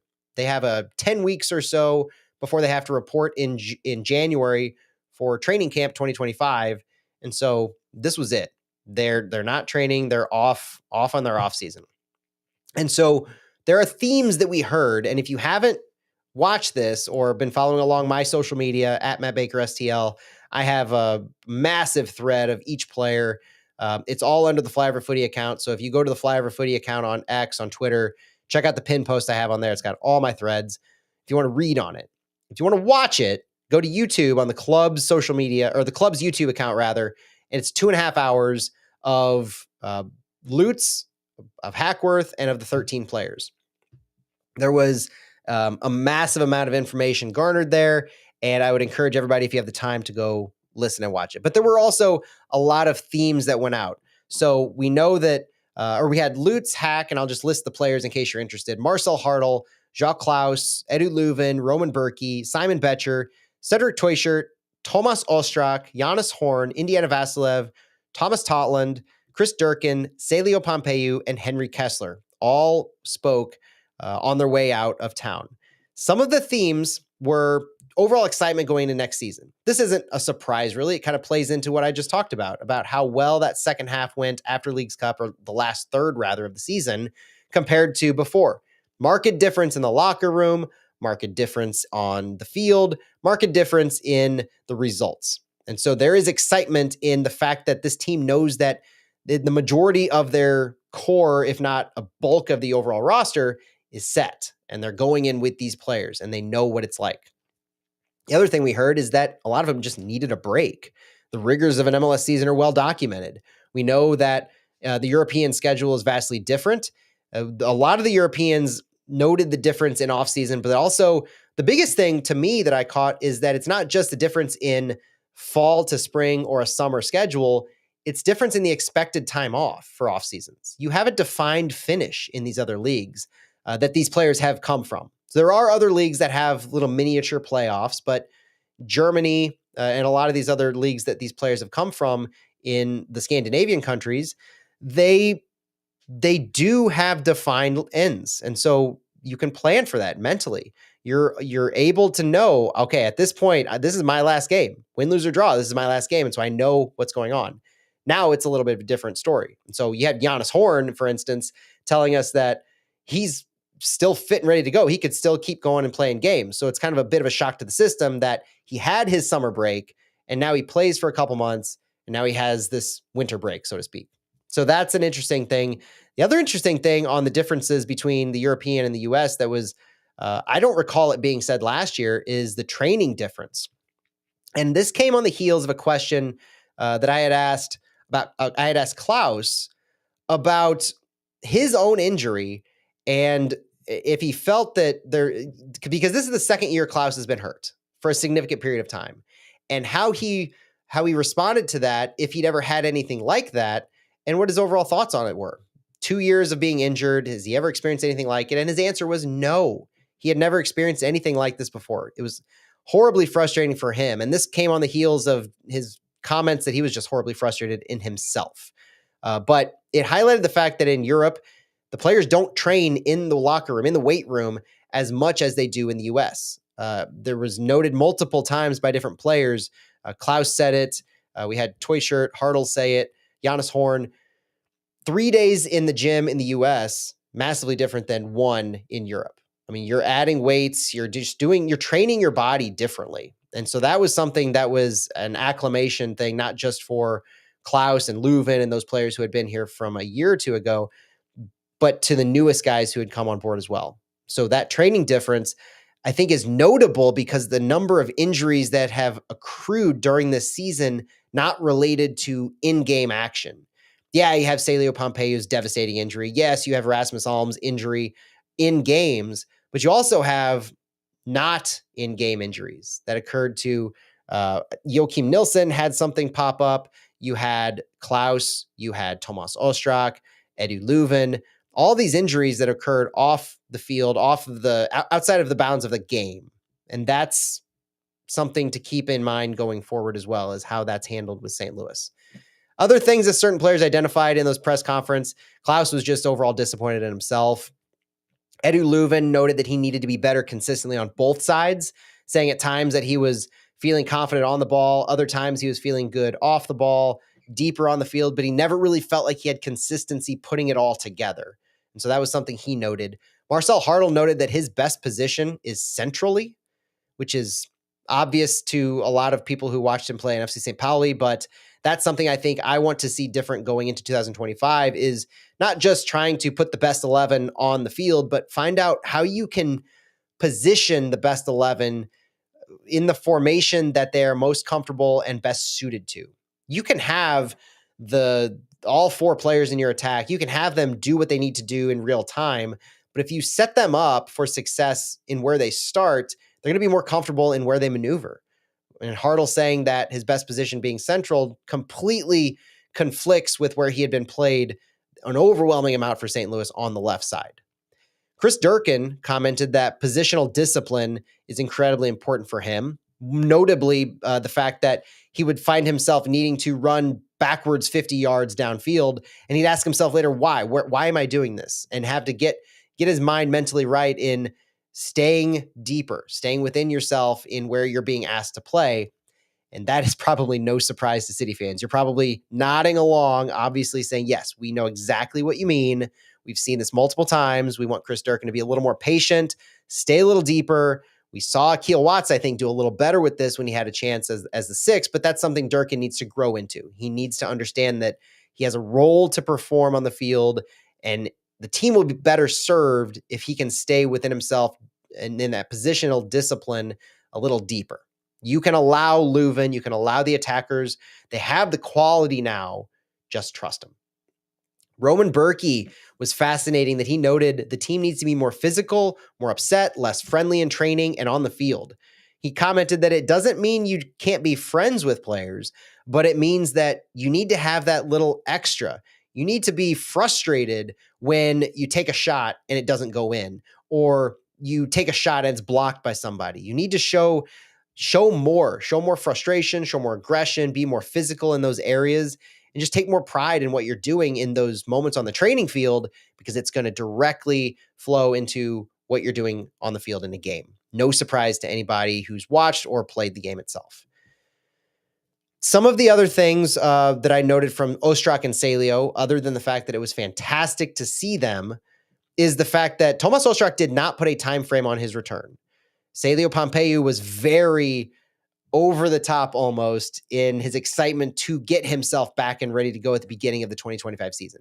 Ostrak was a little more guarded. I think Ostrak had a little bit of a different perspective. Both of them had devastating injuries. Ostrak's occurred later on in the season. But also Ostrak, as an aside, got his green card this summer, which coincided with his injury. He told us that when he was hurt, he went to Prague back home in the Czech Republic to have the surgery and also to get his green card to finish up that process. So there's a lot going on for Tomas Ostrak, not unlike Edu Leuven at the beginning of the season, where he had his green card, he missed preseason, then he was rehabbing. A lot of it was going on. Ostrak had that, a little more guarded with his return to play time frame. He's just focused on recovering, just focused on getting stronger this offseason. Salio was a little more ambitious. He was saying that he wants to be ready to go to start 2025. And that was fascinating, fun, exciting to see. There is not a single City fan who doesn't want to see Salio return. Salio was very over the top excited to compete against the guys who City had brought on. Marcel Hartl, Cedric Teuchert, Simon Becher, Klaus. He knows there's limited space and he's excited to compete. He's excited to mix it up with those guys and to prove that he actually deserves time alongside them and should be in that same conversation as a Marcel Hartl and a Cedric Teuchert. That's the level of intensity that Salio is going to be bringing next season. I'm super excited to hear that, and I know everybody is as well. Players on loan noting their desire to prove themselves and just how much they're enjoying St. Louis. Simon Becher, Jonas Horn. Horn mentioned that he's comfortable in St. Louis, partly because of the Germans that are here, the friendly faces, the friendly voices, his wife, friends with wives and girlfriends of those other players. It's more of a family environment that Jonas Horn has really fallen in love with. And Simon Becher obviously has a lot of familiarity with St. Louis. And I think from social media images, people have seen him around town. Simon Becher is just a St. Louisan through and through at this point. I want to do a quick hit on some comments that Lutz Pfannenstiel made as well to end this on the Big 550 KTRS. My name is Matt Baker. This is Flyover Footy. Thank you so much for listening to us. Lutz opened by talking about needing to look at the positives. He mentioned Leuven's struggles, salary cap limitations as reasons for a tough season. On a new head coaching search, Lutz Pfannenstiel said, quote, "We have to have a clear search case, clear protocol on how we want to go ahead, and we're coming to the end of that process. Not far away, pretty much around the corner." He declined to specify that John Hackworth was a finalist for the head coaching job, but he did say that it was pretty much around the corner and that he expects to have a decision made pretty soon. He also commented that they were fortunate that Carolyn let him go shopping this summer. So that's something that we talked about earlier on Flyover Footy earlier this season, that Carolyn opened up the pocketbooks and said, "Lutz, you have your guy. We want to spend to get him." I mentioned that Hackworth declined to give Hack's name. I'm sorry, Lutz declined to give Hack's name as a candidate as a finalist, but did say that John worked hard, worked well, and is a good coach. Lutz also commented on some of the difficulties they had, said that they played with 10 center backs this season, 20 different back lines, huge number of center back pairings, and that he commented, "We know the center back pairing is a strategic position to give you a lot of points. Teams winning titles use nearly the same center backs all season, and we never had that chance." Talked about Joachim Nilsson as an absolute top defender, says they need to keep him healthy, and with Kessler, it was a good piece of business, good improvement to our level of play. Talking about options, renegotiations, or otherwise, Lutz was very clear that just because they picked up an option, they renegotiate with a player, or they signed a player, hint, hint, Josh Yarrow, it doesn't necessarily mean that that player has to be here this January. It could, but it doesn't have to be. Lutz said, quote, "A lot of things will happen in the next few weeks. Team strengthening and a team from California who has to build a squad." On that expansion draft, Lutz said that San Diego will be structured a specific way. They're analyzing how they're building right now and what they really want. And Lutz feels that they are well positioned, City is, for those upcoming moves. Of particular interest as we wrap this episode up, targets this offseason for Lutz Pfannenstiel Lutz says that he feels St. Louis does have a first 11 on their squad right now, but it's important to have 15 or 16 players and to not have a drop off. Depth is really important. And he said, quote, "We now have 14 or 15 who are starters." And to that point, Lutz also mentions he is targeting 1 or 2 positions this offseason. So I'll leave you with the fact that Lutz has said he hopes it will be a bit quieter of an offseason. He declined when I asked him about those 2 positions. He declined to name those exact 1 or 2 positions that he's targeting, but said defensive stability and speed are the 2 things he's looking for without giving away those exact positions. That's it for us on Flyover Footy on the Big 550 KTRS. If you're listening to us on the radio, please tune into our podcast for the wind down where we have so much more. I appreciate you sticking with me on this 2024 year in review for St. Louis City.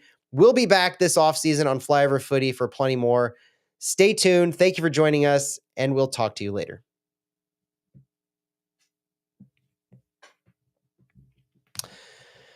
All right, folks, thank you for joining me on tonight's live stream. Phil Barbier, are we sure Klein's contract is up? Yes, sir. Klein's contract had an option to it for 2025, and it was declined.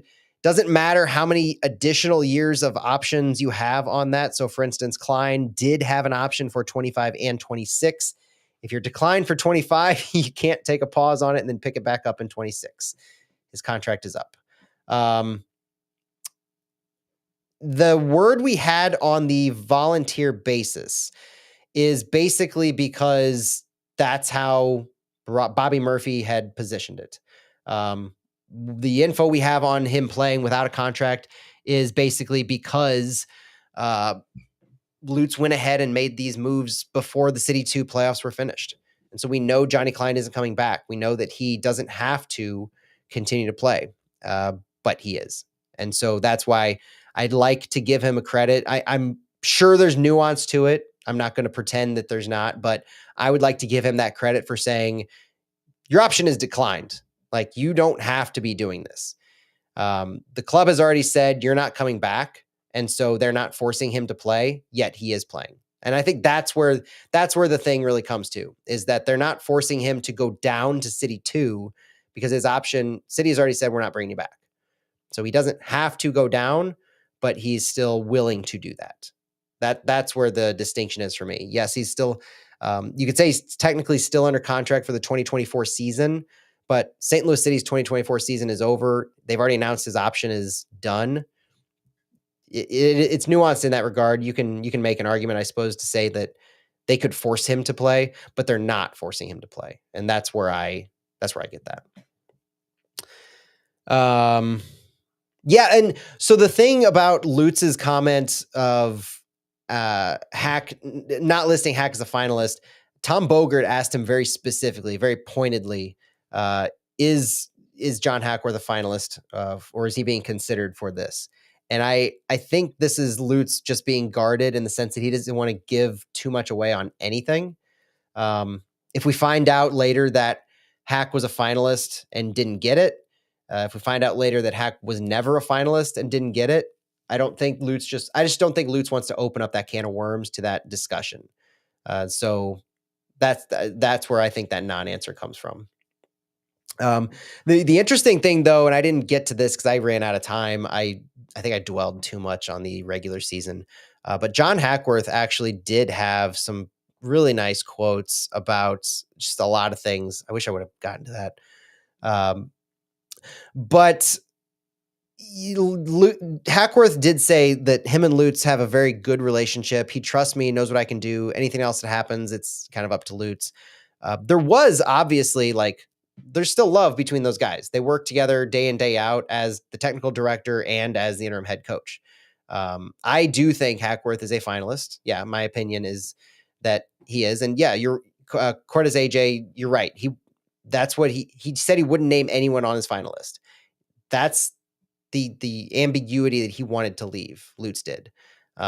Lutz had a lot of positivity to talk about Hackworth. I mentioned earlier, I thought Hackworth's body of work with the new players warrants.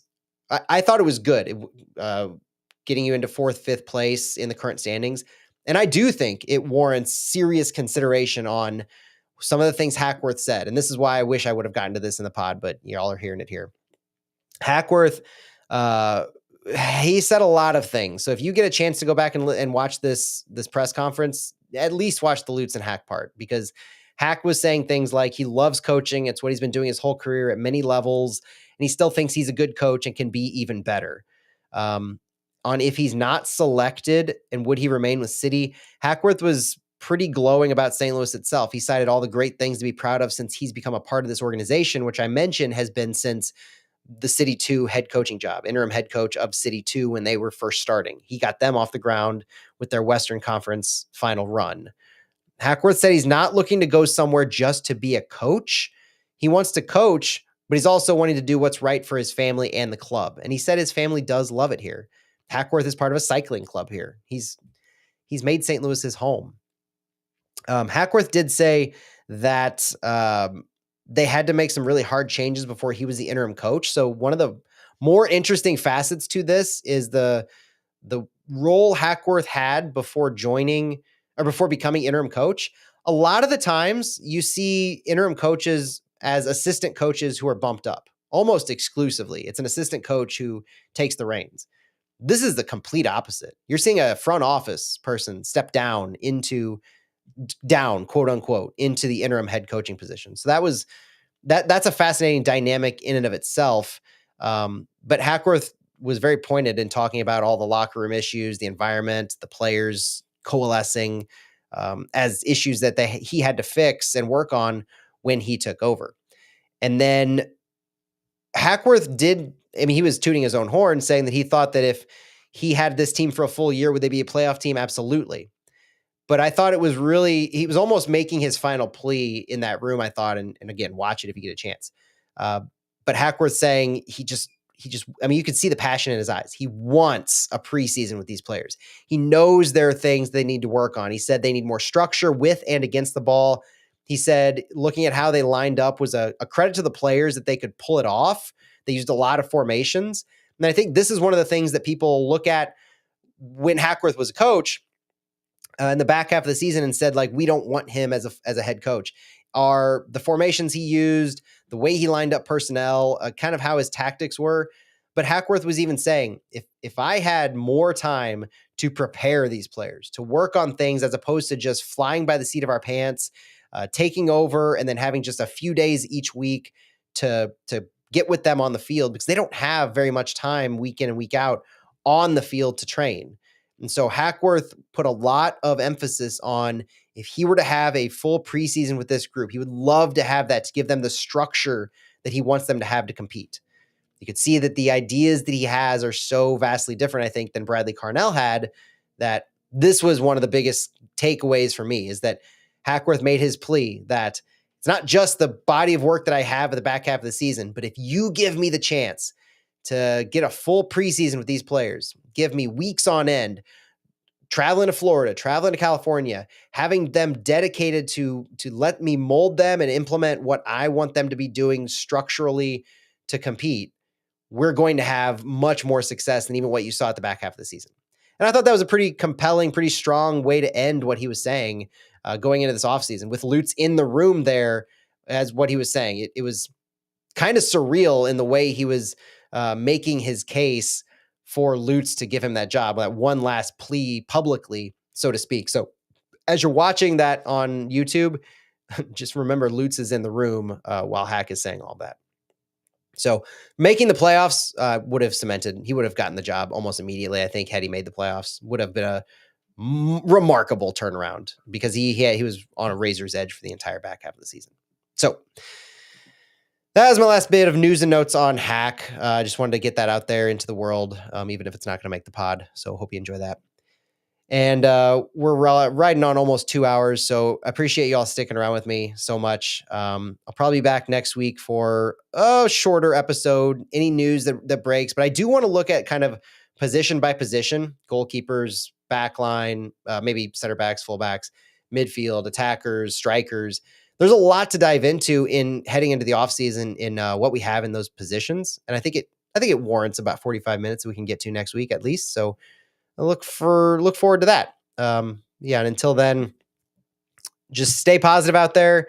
Enjoy the MLS playoffs as they go. Enjoy City 2 this weekend. And let's go City in all things. Talk to y'all later. Thanks for